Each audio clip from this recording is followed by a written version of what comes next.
मध्य प्रदेश के पन्ना जिले की शासकीय प्राथमिक पाठशाला करकुला की हालत बेहद चिंताजनक बनी हुई है।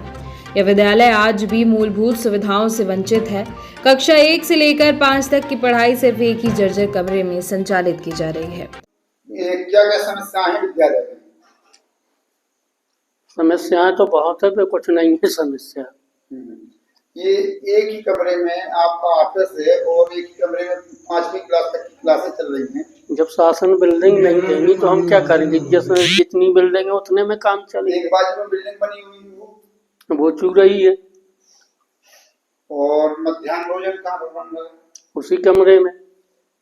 और ऐसी गर्मी में आप लोग यहाँ पर बैठे थे, लाइट की व्यवस्था नहीं है? लाइट की व्यवस्था तो है, पर जब वो यहाँ कम्मा नहीं, कम में लगना है। कौन सा स्कूल है? प्राथमिक शाला करकुलहा। आपका शुभ नाम? रामबली मिश्रा। बरसात के मौसम में छत से पानी टपकता है, जिससे बच्चों की पढ़ाई प्रभावित हो रही है और उनकी जान को भी खतरा बना हुआ है। विद्यालय भवन की दीवारें कमजोर हो चुकी हैं, फर्श पर पानी भर जाता है और छत से प्लास्टर झड़ता रहता है। अध्यापक ने जानकारी देते हुए कहा कि हम जैसे तैसे बच्चों को पढ़ा रहे हैं। भवन की स्थिति कई वर्षों से खराब है। इसकी सूचना संबंधित अधिकारियों को कई बार दी गई, लेकिन कोई समाधान नहीं निकला। करकुलहा स्कूल की स्थिति खराब है। एक कमरे में 11 बच्चे और 2 शिक्षक और स्कूल की ऑफिस का काम हो रहा है। इसमें कैसा क्या है? अतिरिक्त कक्ष दिया गया था, तो उसमें मध्याह्न भोजन के लिए जो रसोई है तो उसकी जर्जर अवस्था में है, बनी नहीं, कंप्लीट नहीं है। तो उसमें जो है खाना बन रहा है, तो इसलिए एक कक्ष में जो है बच्चों को बैठा रहे हैं, उसी में ऑफिस लगा रहे हैं।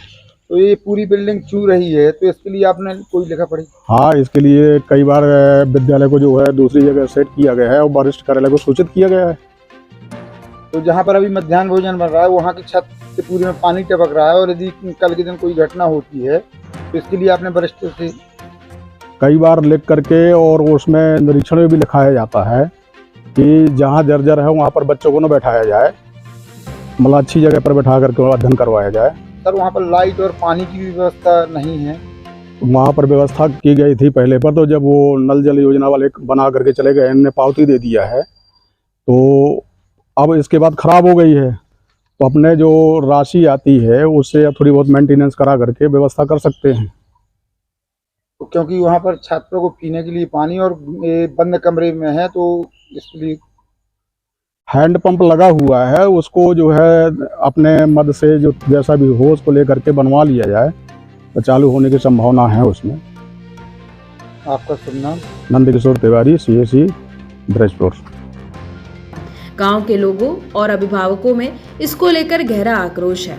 उनका कहना है कि शासन शिक्षा को लेकर भले ही बड़े बड़े दावे करती हो, लेकिन जमीनी हकीकत कुछ और ही है। बच्चों की सुरक्षा और शिक्षा दोनों दांव पर लगी है। पढ़ रही हो आप? करकुलहा में। तो यहाँ एक ही कमरे में बैठी तुम लोग, गर्मी नहीं लगती? लगाती है। तो सर ने पंखा नहीं लगवाई? सर ने नहीं कहा? शासकीय प्राथमिक पाठशाला करकुला की यह स्थिति न केवल शिक्षा व्यवस्था पर सवाल खड़े करती है, बल्कि यह प्रशासन की उदासीनता को भी दर्शाती है। अब देखना यह है कि शासन कब इस ओर ध्यान देता है और बच्चों को एक सुरक्षित व समुचित शैक्षणिक वातावरण उपलब्ध कराता है।